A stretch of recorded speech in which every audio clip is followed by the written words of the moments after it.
Want to thank Florida Atlantic University for the invitation and the opportunity to come out and speak to you guys a little bit about this. I got to tell you honestly, this is only the second time I've been asked to go to a higher learning institute to give a speech and a talk to people. And that first time, I was very nervous, and I prepared like a fantastic PowerPoint detailing how we do financial analysis. And I got there and I was upstaged by the dog catcher because it was an elementary school and there were 3-year-olds. So I'm happy that I finally have an opportunity to use the PowerPoint that I prepared for that to go ahead and give you a little explanation about who I am, what we do in my job, and how it is that we use financial investigations. A little bit about my background. I graduated from Law School, went to work for the Miami-Dade County State Attorney's Office. When I was 23, I worked in the misdemeanor felony division, different areas of the of the State Attorney's Office, and ended up my career there in the Organized Crime Public Corruption Unit, where I worked for 4 years. And there we did much more high-level, in-depth investigation, primarily public corruption investigations, law enforcement officials that were being investigated, organized crime figures. And during that time, I became a Special Assistant United States Attorney, which was a state prosecutor who was deputized and had the ability to represent the United States in federal court in some of those organized crime cases. That led to me actually being employed by the U.S. Attorney's Office as a federal prosecutor in 1998. I spent a short stint in the appellate section, then went to the narcotics section in 1999, where I still work now. In 2000, I was assigned to the HIDA unit. Has any of you ever heard of the HIDA unit? No? Good. We like to keep it that way. I'll tell you a little bit about that. And in 2002, I became the Deputy Chief of Narcotics in charge of the HIDA task force. And then in 2010, I assumed the dual role of HIDA Operations Coordinator for the U.S. Attorney's Office. What HIDA is, HIDA stands for the High Intensity Drug Trafficking Area Task Force. It was started in 1990 by the White House, the Drug Czar's office, but back then it wasn't the Drug Czar's office, it was the Office of Narcotics Enforcement, ONDCP, Office of Narcotics and Dangerous Drugs. And it was part of the president's war on crime. If you remember, during the 80s, there was the influx of cocaine, a lot of drug violence, drug crimes that was going on, and this was the federal government's effort to attack that problem in certain geographic areas. And there were 5 original HIDAs that were set up, South Florida being one of them. Its mission was to enhance and coordinate America's drug control efforts among local, state, and federal law enforcement agencies in order to eliminate or reduce drug trafficking and its harmful consequences in critical regions of the United States. Those critical regions being the original first 5 HIDAs. There are now 28 HIDAs in the United States. And the South Florida HIDA is Dade, Broward, Monroe County, and recently Palm Beach County was added. Those are the 4 counties that comprise the South Florida HIDA. And in HIDA, we have representatives from 67 different federal, state, and local law enforcement agencies. 656 full-time personnel, which is a lot of people considering you've never heard of HIDA.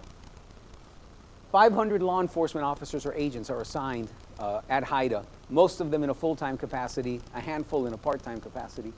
17 full-time financial analysts involved in HIDA, in the South Florida HIDA. And what we do is we target primarily the highest level narcotics trafficking and international money laundering organizations. And within HIDA, we have co-located state and federal prosecutors in the same buildings as the agents, working on the investigations from its very beginning. And I like to call HIDA the most successful task force you've never heard of. Because there are people in Washington that track this kind of things, there's never been a mention of a HIDA in any movie that's ever come out. And HIDA has only been mentioned in 2 television shows ever. The first one was in 2004 in one episode of Law & Order, where the Law & Order detectives went to the HIDA in Brooklyn for something.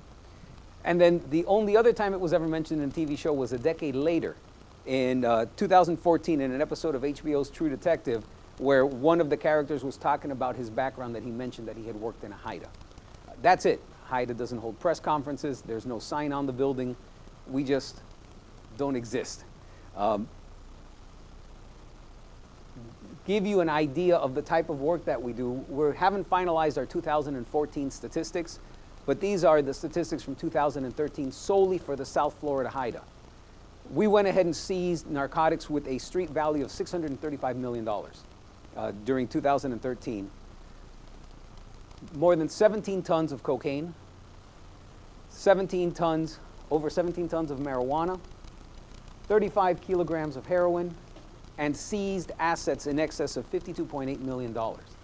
Our return on investment averages about close to $200 in seized assets for every $1 in funding that we receive from the federal government.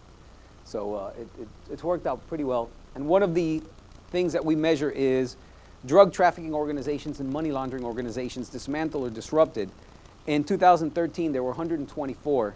Of those, 58 were international, 17 multi-state, 53 local. So it is a pretty successful task force. We were the task force that was involved in the Manuel Noriega case. We were involved in the Cali cartel, the Norte del Valle cartel, a number of those big types of prosecutions. And what I thought that we would do today is I wanted to give you an example from a couple of cases that I've handled of how it is that we use financial investigations and how it is that we use financial analysis to be able to do the work that we do.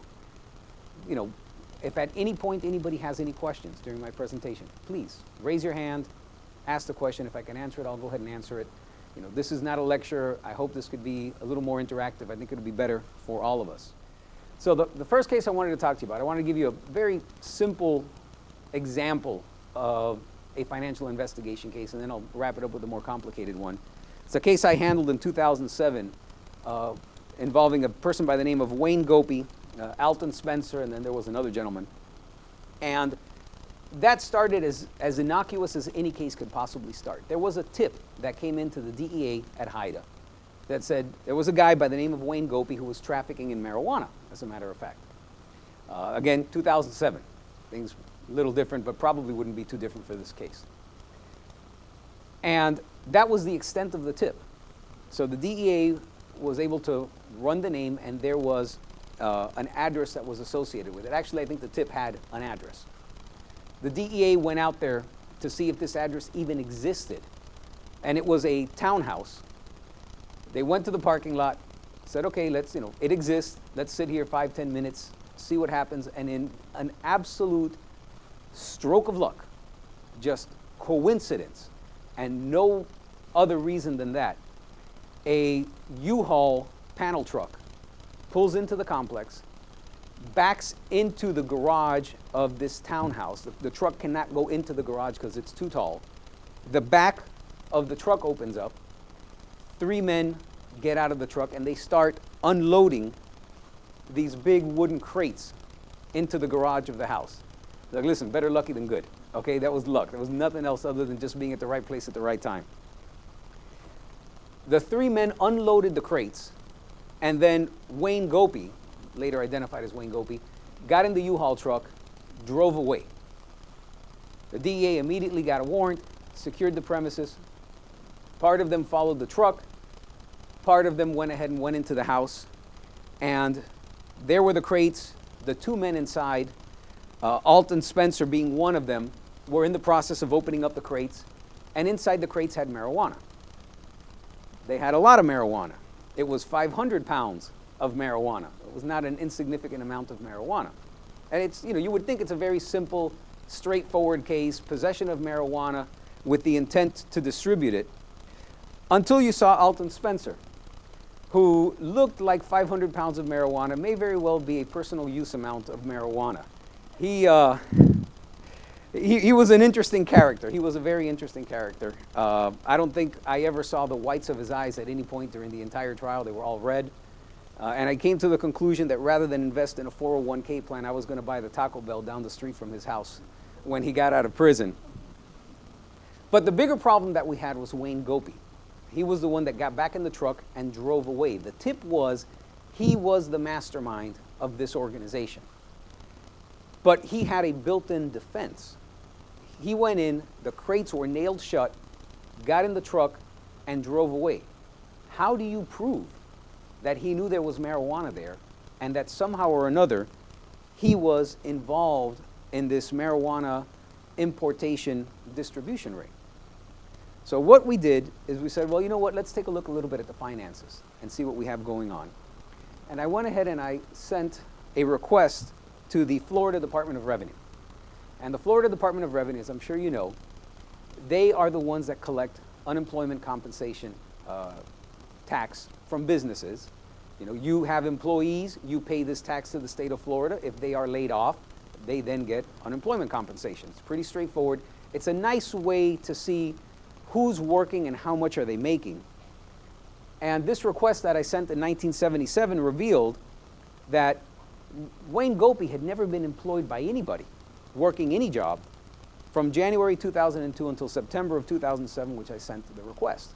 You know, you think, you know, poor Wayne Gopi, that's a lot of time to be unemployed, that's a lot of time to not be working, until you realize these were two of Wayne Gopi's cars. The one on the left was a Bentley. The one on the right was a Mercedes-Benz C65 12-cylinder. I don't know what I know is there were 4 of them ever imported into the United States. It was a tremendously expensive Mercedes-Benz, and he also had a BMW M6. So that certainly didn't jive with somebody who hadn't been working since 2002 and hadn't been making any money. So we went ahead and we pulled his bank accounts, and each one of those colors on the left is a different account. And we started noticing that the only thing that ever went into those bank accounts were cash deposits in amounts less than $10,000. Lots of them. In July of 2006 alone, there was $58,000 in cash. August of 2006, $36,500 in cash. December, $30,000 in cash. And for a period of 1 year, there were 100 deposits totaling $601,000 in cash into his accounts. All of a sudden, Wayne Gopi is starting to look more and more guilty. And the interesting dilemma that we had, which we solved easy enough, is the one thing you could say about all of that money is none of it came from the marijuana that was in the house, because the police seized that marijuana. It was never sold, it never generated income. So what we did is we charged them not only with drug trafficking for the marijuana in the house, but also money laundering for what we were able to prove up was actual monies from other marijuana transactions that were being sold, and then the cash deposited into his accounts as a way of laundering it. And one of the interesting things that came up in trial, and really one of the advantages of having this financial analysis, is Wayne Gopi had some very, very, very good defense attorneys, very, very noted defense attorneys. And their defense was that Wayne Gopi's occupation was a nightclub promoter. And as a nightclub promoter, because he wasn't employed by anyone other than himself, he did not have to report his salary to the state of Florida Department of Revenue, which is legally correct. And that the way he would make his money is he would have a band, he would promote the band or the DJ or whatever it was at the club. People would come in and he would get the money they collected at the door, and the club in turn would go ahead and make the money off the drinks and whatever else they sold inside, which is generally the arrangement that it works with club promoters, which would explain why it is that he has these cash deposits, because those are the monies in cash that he received from the door of the clubs. I let them put that on, and they actually called 4 separate witnesses to testify about him being a club promoter, which to a small degree he was.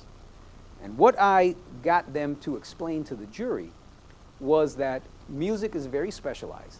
And if, as in the case of Wayne Gopi, you are a very, very, very good Miami hip-hop club promoter, if you were to then go to some other part of the state where country music played, you're going to starve. You're not going to do anything because that's just not the music and that's popular in that area. So everybody testified that as far as Miami is concerned, he is the man, he is the ultimate, he is the go-to guy for club promoting hip-hop in Miami. And then I did my closing argument. The defense did their closing argument saying that that was it, that was it, that was it. And in my rebuttal closing, the last opportunity I had to speak to the jury, I then went to the financial records and I said, here's why you're not being told the truth. And started to pull out each of those deposits and the deposit slips that were being made all over the state of Florida and all over the United States. Because what he would do is when he would ship out his marijuana, he would stick a deposit slip with his account. And whoever sold the marijuana would then go to the bank in different parts of the country, depositing the cash. So much for all of that money coming from clubs in Miami, when in reality it was all being deposited throughout other parts of the United States. Yes?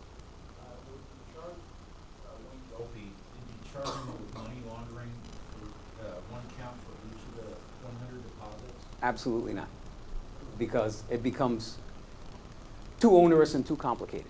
So what I did is, rather than doing that, I simply charged one count of money laundering conspiracy, which in turn encompasses all of those.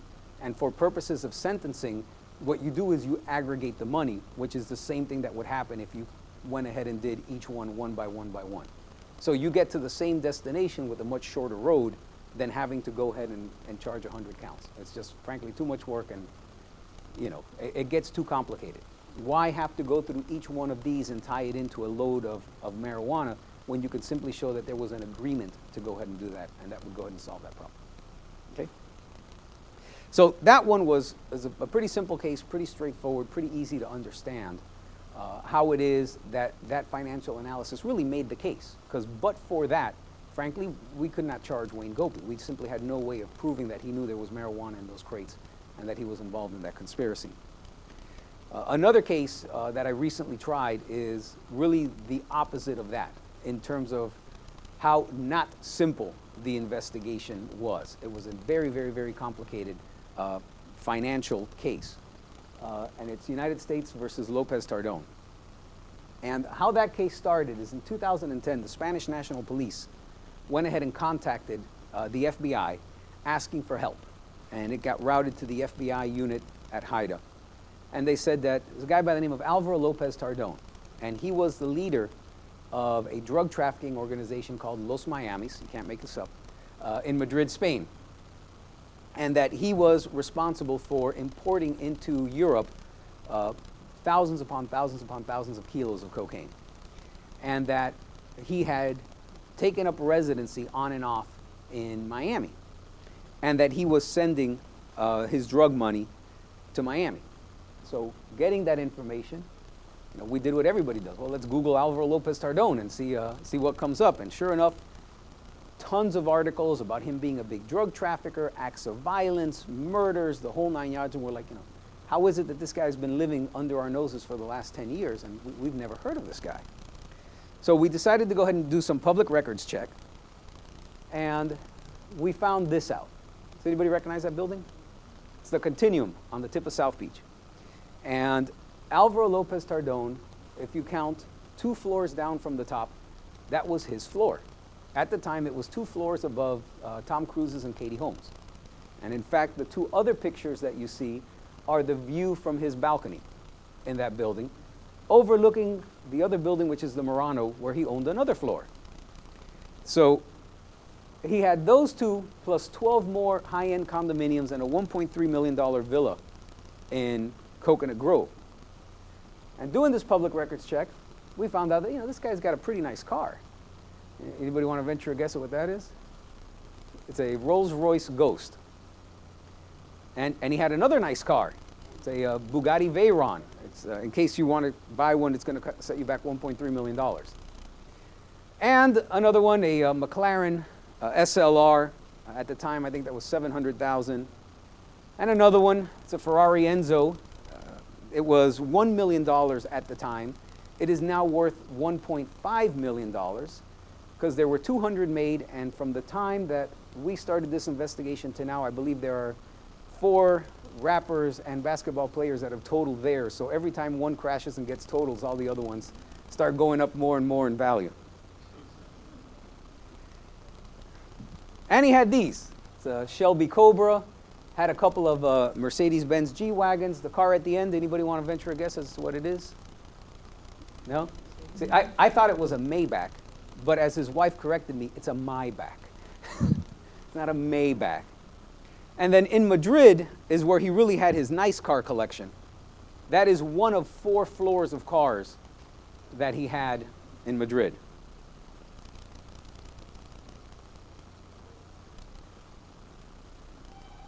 Some Lamborghinis, a couple of Ford GTs, Ferraris. And you know, I don't know if you know anybody that owns a Lamborghini, but you know, somebody says I own a Lamborghini and you ask them, well, what model Lamborghini you own? Alvaro's answer was yes, because he owned one of every single Lamborghini that they made, including a beautiful Revuitton, which is, I don't know how many millions of dollars. I mean, it's a nice car. So looking into it, you know, we came to realize rather quickly, this guy's a real player.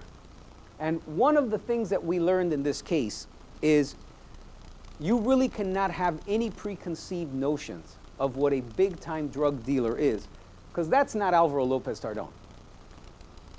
That is Alvaro Lopez Tardón. At the time that we arrested him, he was in his late 30s, and that's him. I mean, that is a big-time murdering drug trafficker. It makes me nervous every time he stands behind me looking at me like that. So the first break in the case that we had, we started working this with the Spanish National Police, is a lady by the name of Ana Cameno. And there was a separate, at the time, unrelated investigation that was going on in Spain into precursor drug chemicals that were coming in from China to Europe, which the Spanish police believed were going to a drug laboratory and then used to process cocaine and other drugs. And they ultimately went ahead and searched this laboratory. And this laboratory ended up being the largest drug laboratory to date ever seized in Europe, with more than 10 tons of precursor chemicals. And during the search, they found 300 kilos of cocaine. There was 2 million euros in cash, and more than 500 cell phones with another 275 SIM cards that could be used to swap out the ones in that telephone. That is what you call a very sophisticated organization, when you have that many telephones that you're swapping in and out in order to keep the police at bay. And it was a big break in the case because at the time they had no idea that it had any relationship with Alvaro Lopez Tardón. But there was some evidence that proved pretty crucial that came out of there. Because during that search, they found these ledgers. And as you can see there, what appeared to be monetary figures written on them, or kilos, or who knows what. But at the time, it meant absolutely nothing to the Spanish National Police. They went ahead and seized them, continued their investigation into Ana Cameno and all of those people. They searched her house. They searched another house where they found more money, they found more drugs, they found more guns. But nothing really that would cause them to believe it had anything to do with the other investigation that another group of Spanish police were involved in terms of Alvaro Lopez Tardón. And then really the other big break that we got on the case is Alvaro figured he needed to go to Madrid to help Ana Cameno because she was in trouble, as you can imagine, with all of that had been seized. And he wanted to fly to Madrid to help her out, but he was not a U.S. citizen. He had married a woman that was a U.S. citizen. Things hadn't been going that great. He wanted her to sign some papers so that he could go ahead and travel to Spain. She said, not only am I not going to sign those papers, I think I want a divorce. And from his home surveillance cameras, she's sitting on the other side of that table. This is when she gives him the news that you're not going to Spain and I think I want a divorce. You see, he gets kind of angry, grabs a butcher knife, headbutts the TV, and then proceeds to go ahead and corner her in the kitchen for the next 20 minutes, holding the knife to her neck until she's able to go ahead and hit the panic alarm on the house alarm. And the police came and ultimately went ahead and arrested Alvaro Lopez Tardón. But in short order after that, she was sitting with the FBI and meeting with them and talking about, in very guarded terms, Alvaro and his relationship with her. And some of the things that she said is she talked about the absolutely extravagant life that he lived. Jet setting around the world, houses, condos, cars. in his house, his chalet in Madrid. The first time she went, she was greeted at the door by a jaguar, like the cat jaguar that he had as a pet inside the house. You know, if that doesn't scream drug trafficker, I don't know what does. She told a crazy story about packing all this money in a hole under the ground in the house. Talked about how it was that they would get money from Spain. Some of it was sent via MoneyGram and Western Union. Some of it was brought in by couriers and airplanes. And then lastly, she went ahead and provided to us, amongst other things, what we called the Mickey Mouse notebook, because it was a little spiral notebook and it had Mickey Mouse on the cover, like a kid's notebook. And inside that notebook were different figures and different numbers. And a very, very, very smart analyst that I was fortunate enough to work with started to notice similarities between the two ledgers that were found in that raid of the cocaine lab and the Mickey Mouse notebook. And they started to realize that all of these numbers matched, one after the other, page after page after page. There were more than 50 matches of those numbers. And that's when the association was first really made that, hey, this drug lab has something to do with Alvaro Lopez Tardón. That was really the first hook into it. So at this point, you know, we were left with the problem. You know, what do we charge him with? There's not 1 gram of cocaine that ever came into the United States. So what we charged him with was money laundering, and only money laundering. Because under the money laundering statutes, foreign drug trafficking, even though it is an offense committed outside of the United States, outside the jurisdiction of the United States, and cannot be prosecuted by the United States, if the proceeds of that money then comes into the United States, that is a drug trafficking offense. So that was really the only thing that we could charge him with. And that's, in turn, what we did. So we then started a pretty heavy-duty financial investigation on him. There were more than 95 grand jury subpoenas that were issued, more than 158 administrative subpoenas, more than 50,000 pages of documents were reviewed.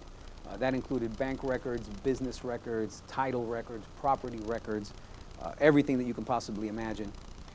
There was evidence that was obtained from Spain via MLATs, which are Mutual Legal Assistance Treaty Requests. It's when the government of the United States asks a foreign government officially for assistance and investigation, and particularly in this case, obtaining Spanish bank records and things of that nature.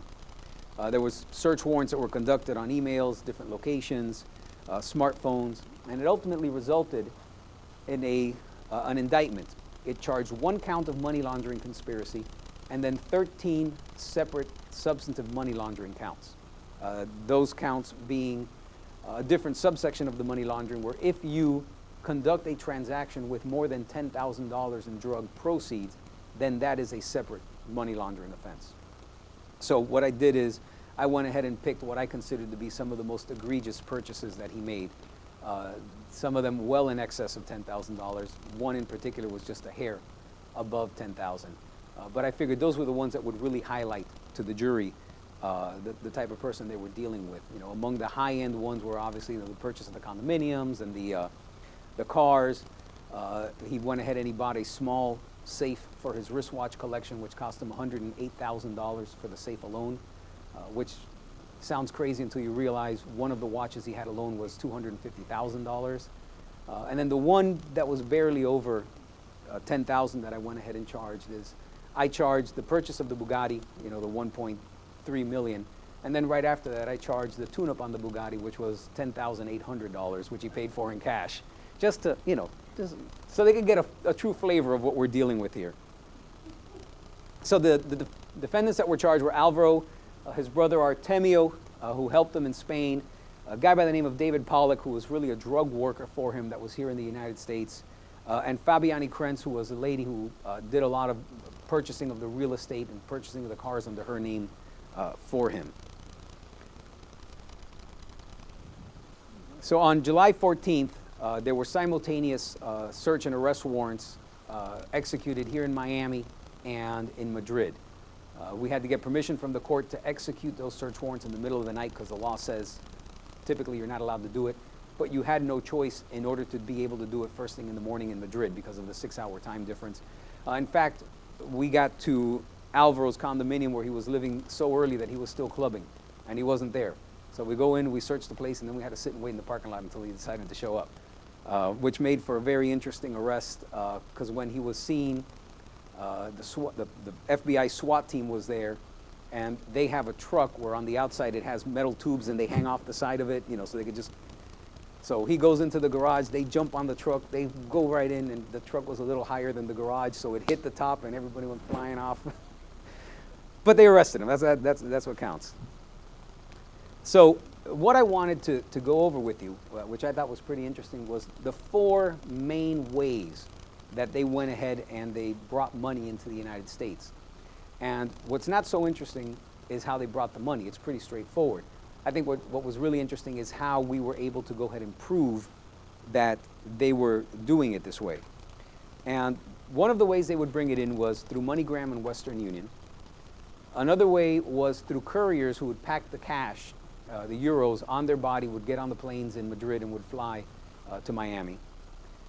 Monies that were wired from Spain into his bank account here, and then monies that were wired to third parties. And what I mean by third parties is, rather than sending him the money for him to then go and take that money and buy the car, it would be wired directly to the car dealership or the real estate company or whoever it was.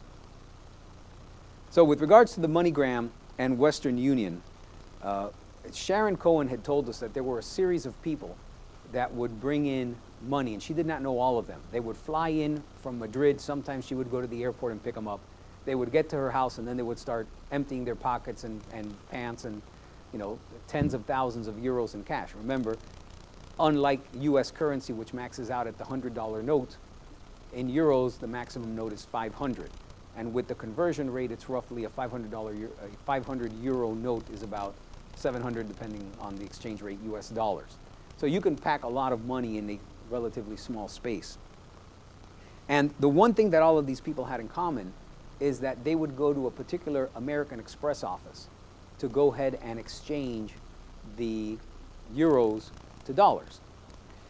And the Spanish National Police were conducting different wiretaps during the course of their investigation.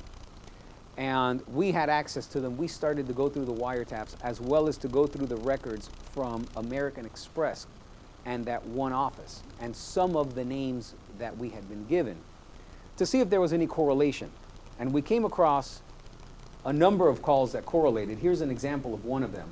This is one of the wiretap calls where Artemio in Spain is calling Sharon Cohen, which was Alvaro's wife, who fortunately for us didn't speak Spanish, having a conversation concerning money that was being wired to her. Sharon, Yes. I have the number. Okay. You have paper and pencil?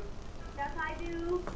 Yes, the number is 2 Two, 2 two, What he is giving her is a code number that the recipient of the money has to give to the 5 MoneyGram or Western Union office to verify that they are the one that's authorized to pick up that money. five. I repeat for you. Okay. 2, I repeat. 2 2 9 0 7 5 2 5. Okay, tell me The dollars is 4,134 approx dollars in send you, okay? Okay. And the girl send you, the name is Fatima Getani with K de kilo. I love Getani. Fatima K like in Getani. kilo. Okay, Ketani With K. is kilo. Like Yes. K like kilo. Yes. Getani. Ketani. Same for you, for Sharon Cohen. Okay. Of Yes, MoneyGram. like the ones they were smuggling in Spain. T-A-N-Y or I? So we were able to find a number of, Eres España. it just goes on and on, because it's great when they don't speak the same language because they keep repeating it again and again and again just to make sure you got it. So we found a number of these instances, and then based on the names, we were able to go ahead and see what other wire transfers had gone from these individuals. So this is from the records of, in this particular instance, MoneyGram. That's from the wiretap. And what we were able to figure out is, over the course of years, the different times that different people had sent money from Spain to the United States, and the names of different individuals associated with this conspiracy. Whether it's David Pollock, who we went ahead and indicted on the case, Sharon Cohen, and all these other people that were sending it to them. And what we found out is that from 2005 to 2011, they sent 383,000 euros, which roughly translated to $490,000. That was sent via MoneyGram and Western Union from Madrid to Alvaro in the United States. So that was one part of the money laundering conspiracy in terms of the money that was coming in. I think really the more challenging one to go ahead and prove was how the money was brought in by couriers. Because unlike a wire transfer from MoneyGram or Western Union, where there's identification, there's records, did this happen? Let's look at the records. Yes, it did happen. It's pretty straightforward. It was a lot more challenging to be able to go ahead and establish historically people that had smuggled money into the airport. So how we did it is by a combination of different records. We got travel records, we got ICE records, customs records, things of that nature, and we were able to go ahead and establish travel patterns for different people. And just by way of example, you see that on this particular date, December 23rd, Artemio, the brother, flies into Miami International Airport from Madrid. And what a CMIR is when you are flying into or out of the country, they give you a form where you're supposed to report if you're bringing in or taking out more than $10,000. Okay? You say yes on that form, you have to fill out a CMIR.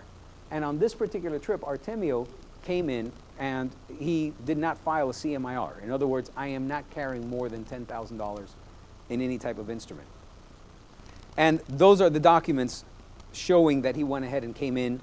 Those are the border crossing documents.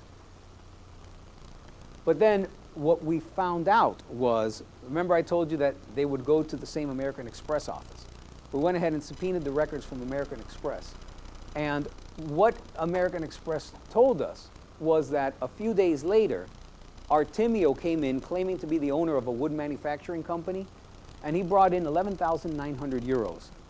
And that ended up being the equivalent of $13,398. But the interesting thing about it is, he actually only walked out of there with $394 in cash. The rest were $500 traveler's checks. Well, the nice thing about traveler's checks is they have serial numbers.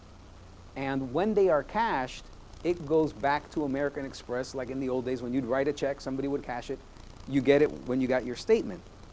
And tracking that, we found that on December 29th, there were deposits of $3,500 and $9,500 into Alvaro's accounts here of those traveler's checks.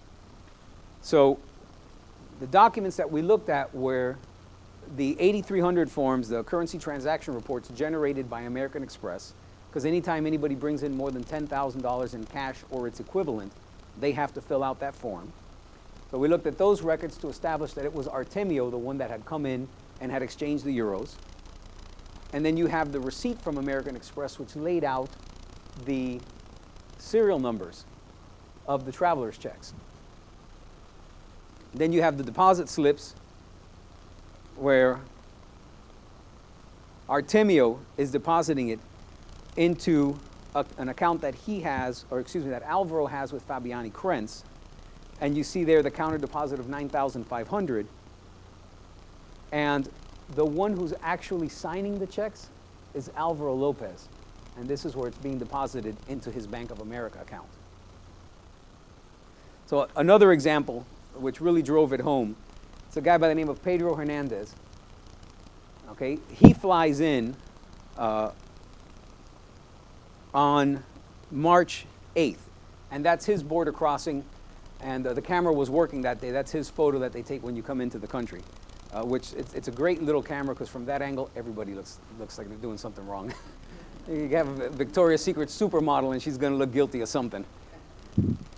And then when you looked at the American Express records, the very next day, after having declared that he was bringing in no money at all, he goes into American Express claiming to be the owner of a wrestling school, brings in 58,000 euros, walks out of there with $2.60 and 131 $500 traveler's checks. So what happens to those traveler's checks, I'll show you in a moment.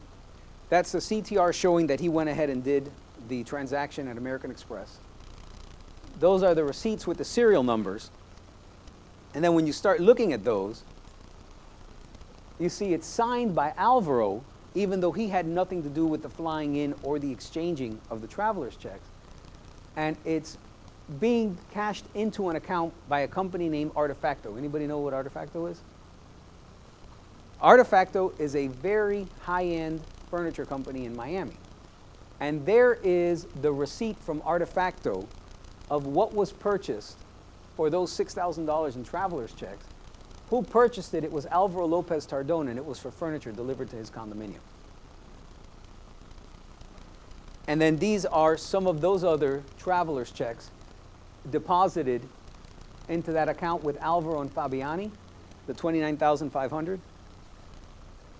And again, signed by Alvaro, deposited into another account that he has with his brother and his mother.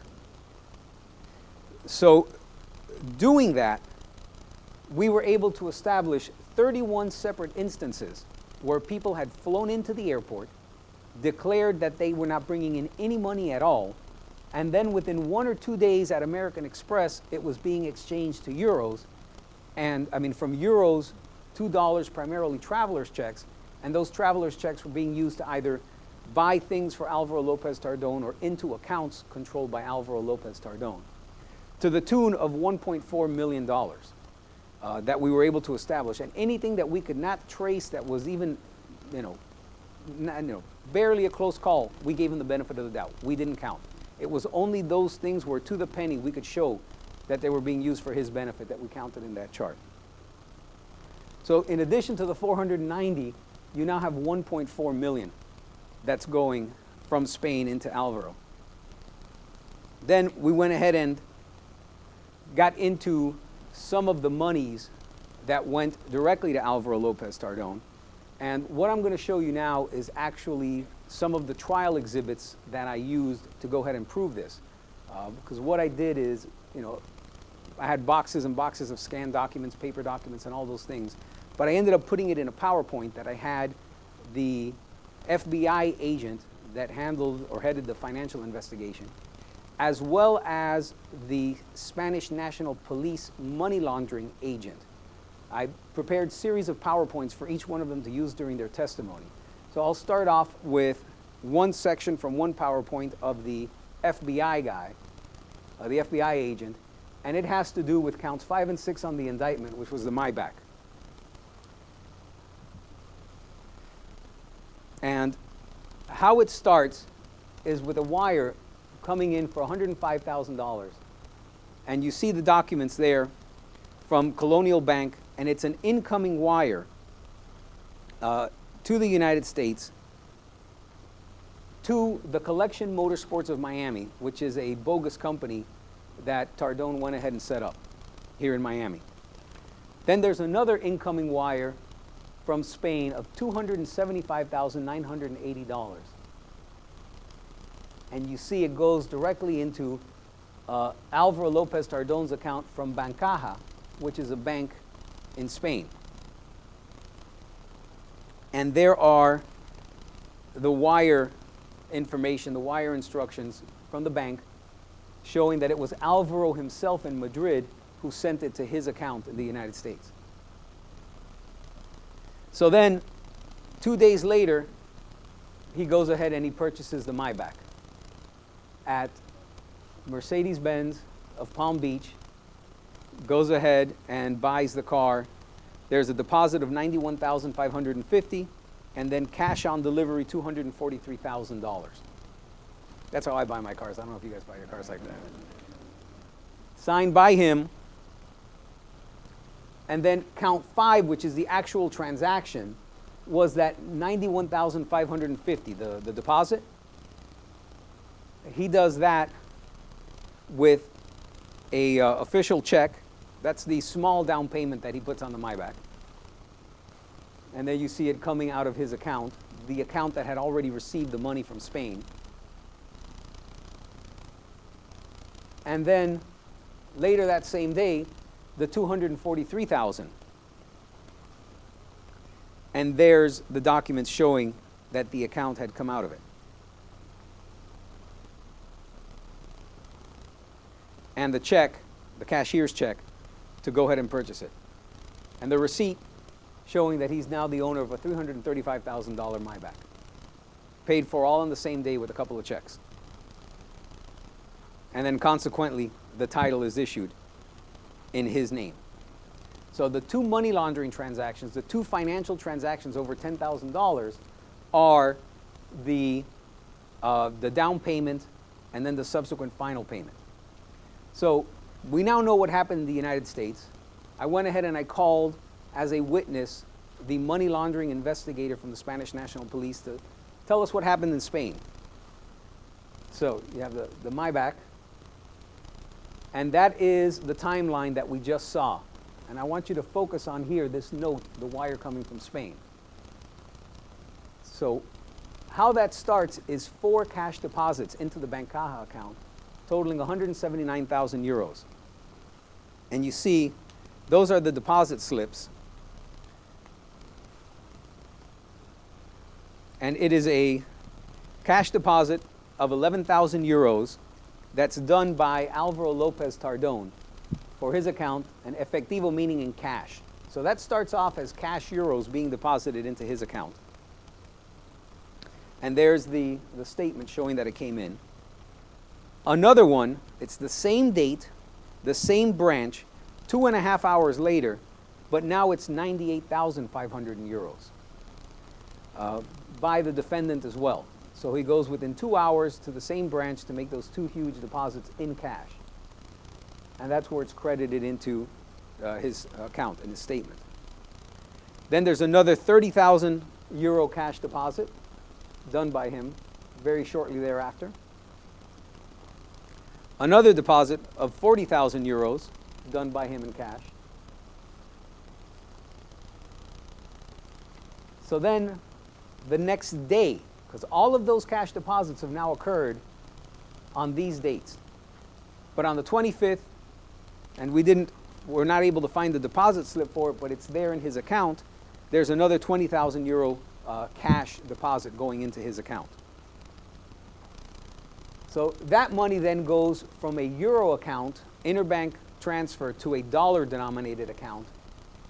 And you see it there where it says moneda on top, euros, and it goes into 103 is the Spanish bank's code for US dollars. It then gets sent to the United States.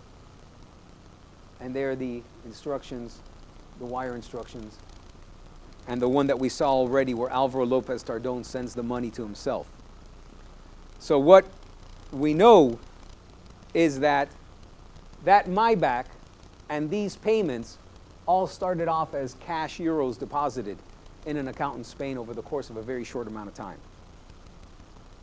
And doing that analysis for a number of different assets, we were able to go ahead and establish that $9.5 million were sent from 2002 to 2011 from Spain to Alvaro Lopez Tardón's accounts here in the United States. And then I told you about how another way of doing it was the money, rather than coming to him, would go straight for the purchase of some items. These are the wires to third parties. So all of that $9 million that we talked about was going directly to his account. Now this is an example of monies going into the accounts of others. This is one, the G55, one of his G55s. And I'll tell you the backstory of this car. Remember the incident where he attacked his wife. The wife hits the panic button. He gets arrested. The next day, he gets released, and there's a stay-away order.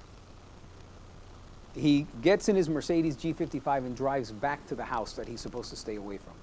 And he's arrested a second time at that house. And his G55 is towed away. There's no other way to say it. His G55 is stolen by the tow company. They go to the house, they see a Bugatti and a Ferrari parked in the driveway. They look at his age, they look at the house, they look at what's going on, and it doesn't take a rocket scientist to figure out this guy's a criminal. And if your car is towed, if it stays more than, I think it's 90 days in the lot, basically the lot is allowed to go ahead and sell the car to recoup their expenses. Within a week, they had sold his G55 and they had shipped it off to some buyer in Switzerland or something like that. He calls them up yelling and screaming. They say, hey, you took too long, sue us. He says, well, I could sue you. And let me just go to the Mercedes-Benz dealer, plunk down the cash and buy another one. It was easier for him to go ahead and just buy another one than to try to go after the tow company. It was less hassle. And that's this one that's here. So how that starts is on February 16th of 2010. He just walks in there, it's $130,000, just pays for it. Goodbye, have a nice day. And how he pays for it is $130,000 wire that's sent directly to the car dealership from Spain. Again, same day, no big deal. And there are the wire instructions.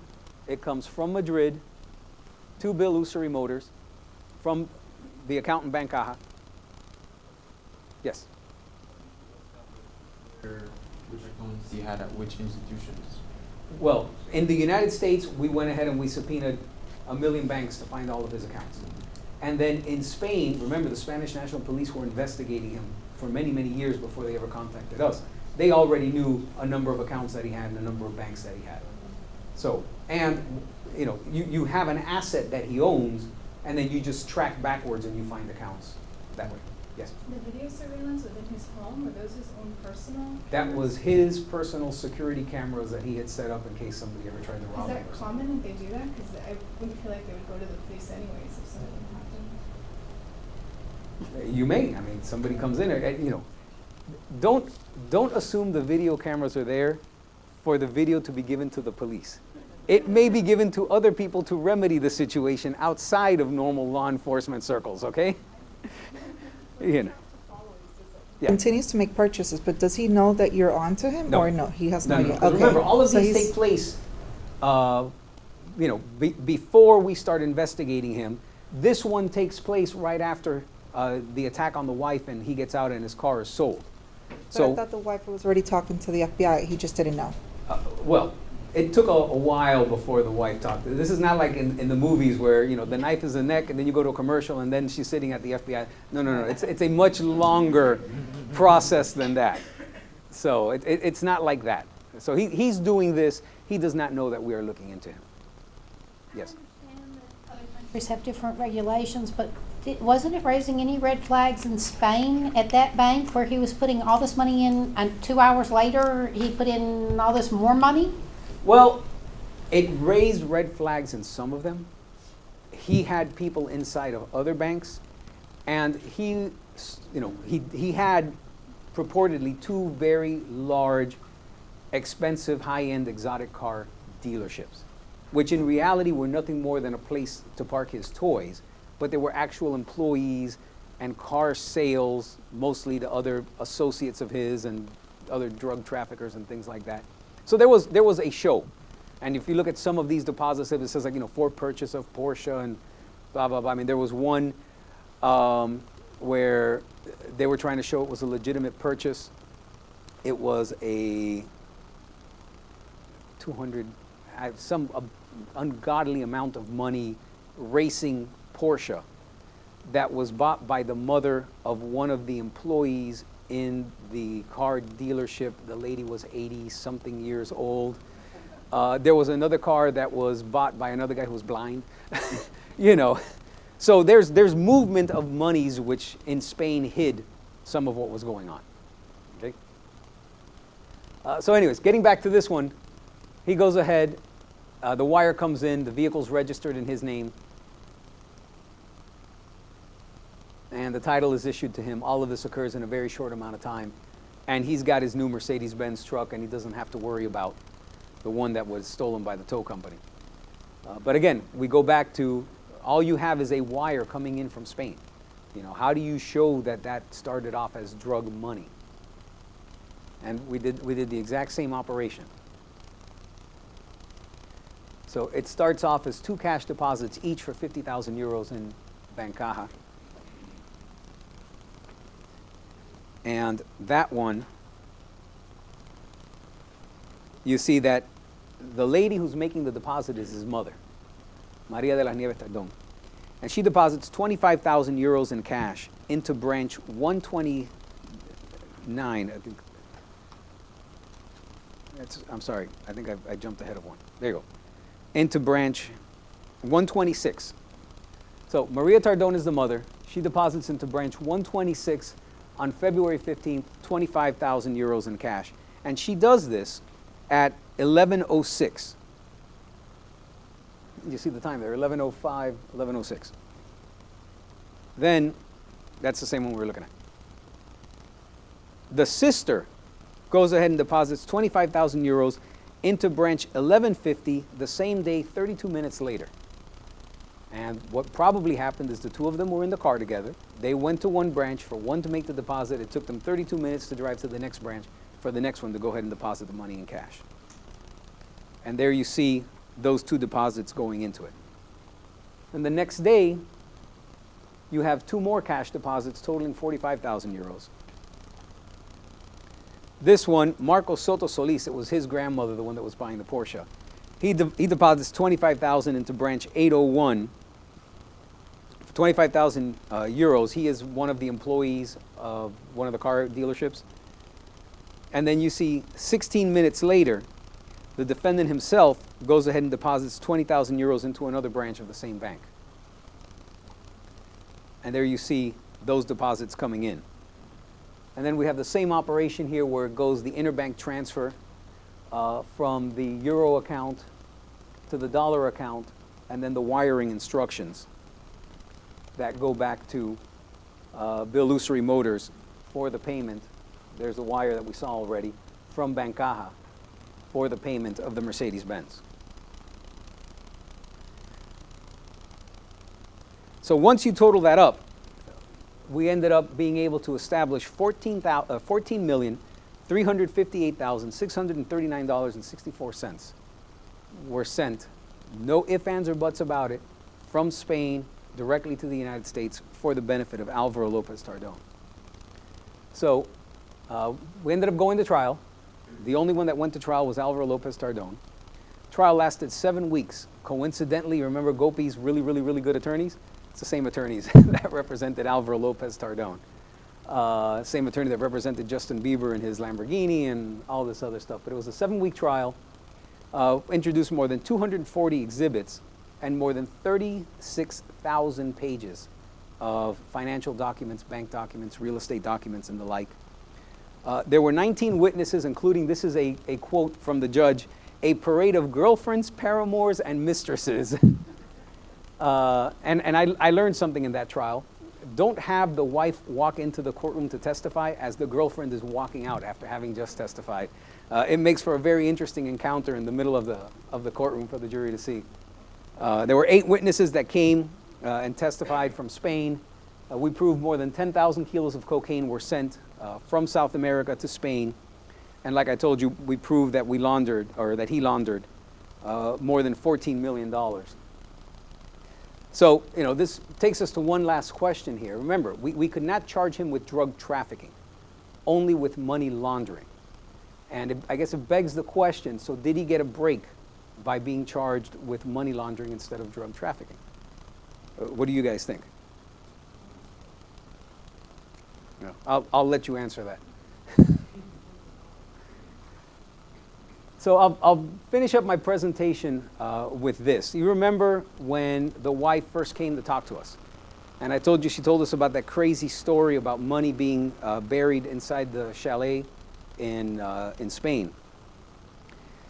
Well, obviously we told the Spanish about it. They went ahead and they searched the house for more than 24 hours. They found more than 10 million euros in cash inside the house. Some of it in the elevator shaft. Yes, the house had an elevator, to give you an idea of the size of it. Hidden in pipes in the garage. Artemio had 30,000 euros in the trunk of his car. On and on and on, but not this big room full of money. But still, 10 million euros is not an insignificant amount of money. So that money laundering Spanish agent that I told you about that testified, he did something that was really smart. He calls me up, he says, look, get the wife in your office, get her in front of your computer. I went ahead and I did that. And he had a laptop, and via Skype, he told her, okay, I'm standing in front of the house. Walk me to where this room is. And like a pirate map, go in, make a left, go down the stairs, 2 paces to the left, 2 paces to the right. Is there a tank behind you? Yeah. Are there some sharks swimming in it? Yeah. Jackhammer the floor there. And this is what happened as a result of that.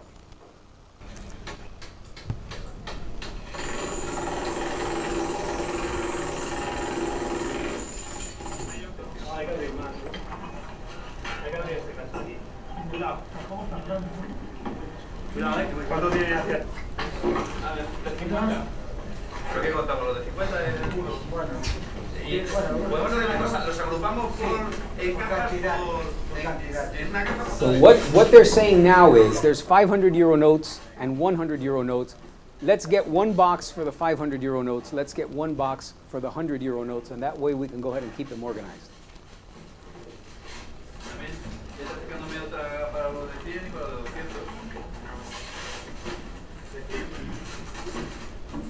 You see there, they bring the second box for the other denomination.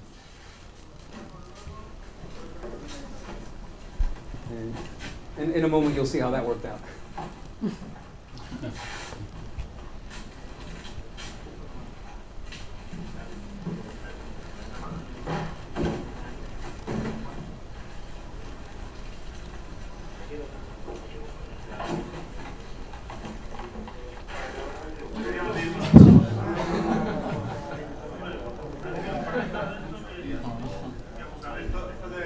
Is Sharon still alive?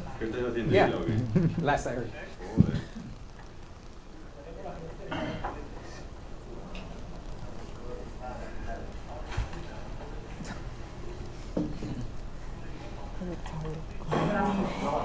This is back at the police station. And that's a couple of rifles they found in the house, and then there's the money.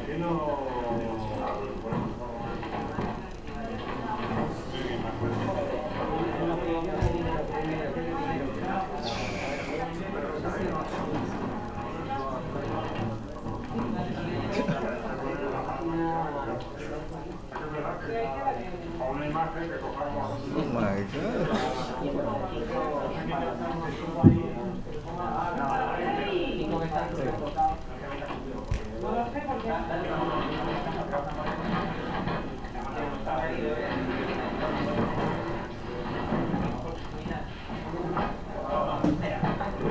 Somebody said, yeah, maybe we should put a table in front of it before we let the media come in.